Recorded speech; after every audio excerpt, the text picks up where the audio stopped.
بسم الله الرحمن الرحيم. انتو كحيرن معاش ميديا ugu horeen waa idin salaamay salaan kadib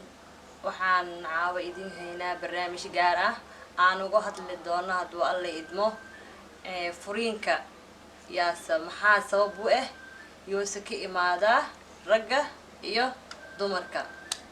sida u jeedaan garabkeega wax fadhiyo waa rag manigan dumaraan ahay marka caawa waxaan xoogaa falanqeyn ka bixin doonaa haduu ilaahay idmo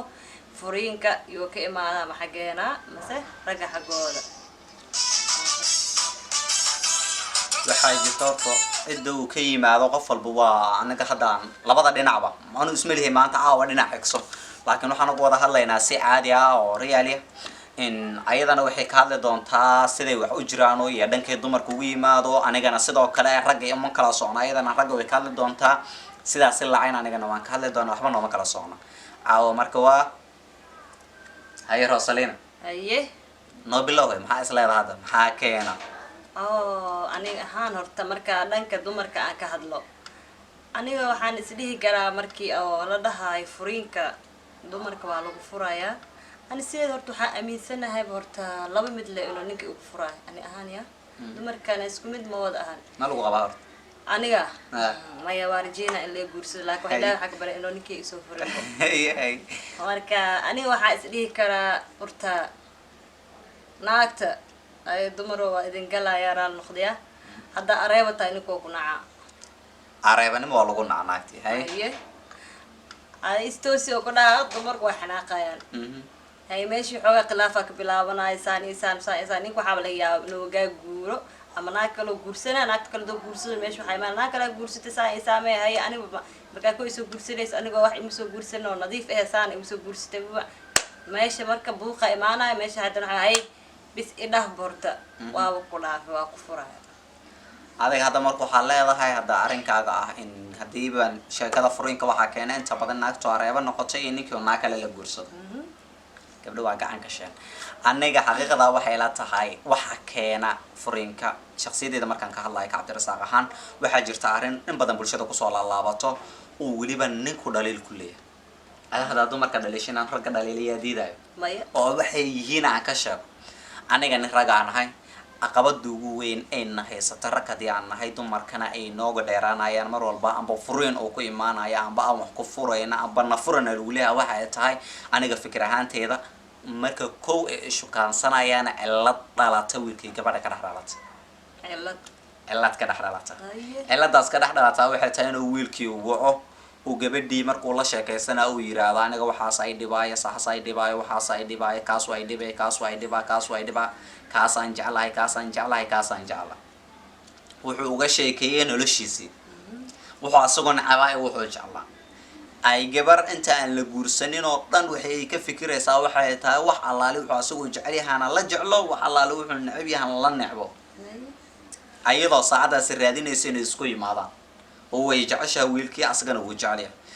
sidaas wiilkii gabadhii ma weydiinayo ma dhahayo adiga maxaa necabta adiga maxaa jeceshaa ma dhahayo hadii uu adiga maxaa necabta dhihi lahaa xitaa wuxuu asaga necab yahay inay sheegto wuxuu asaga necab yahay waa necab leedahay ilaa saa u sheeg wuxuu jecel yahay waa jecel leedahay aqabada jirta markuu taas gabadhii uu isguursanayaan guriga wada tagayaan guriga markii la wada taga dib wuxuu ka dhalanayaa markii inay gabadhii uu ku arko dabeecadihii ilaa dabeecada leedahay gabadhii Ilaahay u dhaliyo waxa laga yaabaa wuxuu asagu necab yahay waa necbaha uu yiri shalay waa kula necbaha ilaahad inuu jecel yahay inay ayada jeceshay caadadeediina amba waxay ku dhaqantay yihiin wixii uu ku arkaa wuxuu leeyahay waxaan ma naga deysad maxaa adag xaqa qaldan shalay san isku soo guursanin balankeena saan ma haynin shalay waxaan waa necbaa leeyahay maxaa kuugu bilaabina waxaan necbaa ogta maxaa u sameysay ayada marka qofkii maanta dii iska xirisa bari ma iska celin karto wiilkii marka wuxuu adoo go'aansanay uu leeyahay naagtan ka soo yeelay wax walba shalay waa necbaa ku dhaqday saas waay kan waay iska furmo ogaanay gabadha dabeecadaheeda markay aqabada ugu daran oo jirta waa taa raggana ay fikirkoodii kaliya ay bixiyaan gabadhii fikirkeeda aysan dhageysanin gabadha waxay jeceshahay inaan ogaanin waxa dhibaayo aysan ogaanin waxa ay nacbaysan kartay aysan ogaanin inay iska guursadaan dhaxgalay marka waxa leedahay miyaa soo baxa oo noqonaya qofka aan dabeecadahooda is aqoonin ninka kaliya dabeecadiisa la bartay gabadha dabeecadeedii ma weydiinin midaas ma dhahay mid markay imaata labada qof hadee shukaasaan oo muddo ay wada socdaan oo la soo qof walba dabeecadiisu isfahmaya qof hal maalin ku barin sanooyinku barin midaas waxa la dhigi karaa labada qof oo waalidka oo isku daray tusaale aniga waxaa leedhahay wiila adiga la ii keenay markaasaa waxaa le wiilkaana kugu darayaa waa kaya dhankeena ku socobaan kama hadlay ani aad ma shukaansanin weli ani aad isma arkin marka keliya waxaa ku kulana had in noo dhaho waa isguursanaysiin taas ma aha marka aan ku fahansiiyo taas waxaysan ku ahaynaa waxay tahay gabadhan iyo wiilkan way shukaansadeen markay isa shukaansadeena tusaale labadeena kale markaan wada hadalno ayaan anigu soo oo aan ku dhaho waxaasaan necba aan ku dhaho adigana xiriirkaad aniga qabtaa uu yahay inaad jecesha inuu noqdo mid guuleystay waxa laga yaabaa waxa aniga ku dhaho waa necba tiraada adigu raadinaa raali kaleynteed laakiin daacadaysan ka ahayn marka midaas anigana kuma weydiin midaas furiinka marka maxaa isku keenay aniga kuma weydiinin waxaan necabtahay waxaa jecesha waan isguursanay guriga wada tagnay waxaan anigu necbaaya aad caadadaada noqdaa samaynaysaa ani maxaa dhow go'aansanaya shalaba waa necbay leeda maanta waxay u samaynaysaa necbay ku qabtay iska fur marka hadda waxaa leedahay miya saas marka isfaham darro waa waayo dabeecadii ninkii keliya la ogaa iskaaga qaataya marka furiinka dhan maxaa meesha kana hadduu u sheegahay ani waxaan idhi maanta ishukaansinan waxaan dhahday aniga waxaan waa iska dhaafay hadda aniga marka inaa qofkii isweydiiso ama u waco oo dhaho haye gacaliso saan maxaa waaye ama oo iska dhaaf waxaan dumar waaye oosan ku mashquulinbo maya mashquul wuu imaanaya dumar xaqiiqda markii laga hadlo dumar markay banaanka kaa joogaan dumar kaa yihiin guriga markii la wada yimaado waxaa la yahay laba qafood oo hal naf wadaagaya halkaas naf ee la wadaagaya qafna intuu ka haystaa qafna inta naftaas qafna inta ka haysta qafna inta ka haysta hadduu hal qaf dhankiisa ee u badato macnaha qafkii kale faarujiya sii daynayo qofka kale maxaa udii inuu fahmo maxaa hadda hadduu u badiy xitaa dhankaas hadduu u badiy xitaa macnaha iyadu way fahmaysaa maaha way fahmi lahayd laakiin fahanka ay fahmi waxaysan ku fahmi karnaa waxay tahay qofkaan dhaqankeedii maba hanba haddii maanta ani aan ku dhaho gawaran gabar xijaab wadato waa necbanaya in xijaab la qaataan ma jecla haddii aan ku dhaho adigana xijaab dhaqankaagii uu iyo beri aduu xiran aan ku arko tira warwaan isku astura waana dhaqankayga ay tiraadeen oo aan ku dhaho shalay ma idhihinoo waan waxaa laalo waxaa jeceshaan jeclaa maxaa maadaysad aan ku dhaho deedna aanuna ku hubsanin dabeecadahaada ilan shalay igamaad sheekayne aan maanta ku dhaha fasaxa taas oo caqabad ma caqabad kale waaye marka waa kaasaa haye laakiin aniga midaaseeti maya ma isdhahayani ahaan ma u aaminsanin okay haye maxaa kaloo keenaa isleedaha hadda furiinka adayga furiinka horta furiinka badanaa waxaa waa mugtaa horta xaggiinu ka imaada rag ahaan annaka waad annakaana nabina idinkaa naga darane maya nin weligaa maarata fiiri nin naagtiis uga aga jugleyna waa ku fura arkna meeqa boqolaa ma badnahe ma badnaa maya laakiin mid waxaaba arkaaba mar walba dhahayahay markay buuqiskeena hal dalaaqa ay furantay maalin kasta hal dalaaqa ku fura barmaano waa maya marka kale dan markaa la isku ima waxaa maya aniga maskaxdeeda xoogaa waxay baad buuqa ugu jira dan xaaskayga ugu jira naagta ma wadhahaysa ma aniga naagta iyadii dalaaqada ma wadato raggiyaa gacantooda la geliyay haye aniga midaan markaan kuu sheegaa marka qisa aan goobjoog ahay aan kuu sheegayo aniga waxaan arkay wiil aan saaxiib ahaynay xaasuu guursaday xaaska markuu guursaday jacayl aa laisku guursaday jacaylka markii laisku guursaday asiga aniga wada socono magaaladan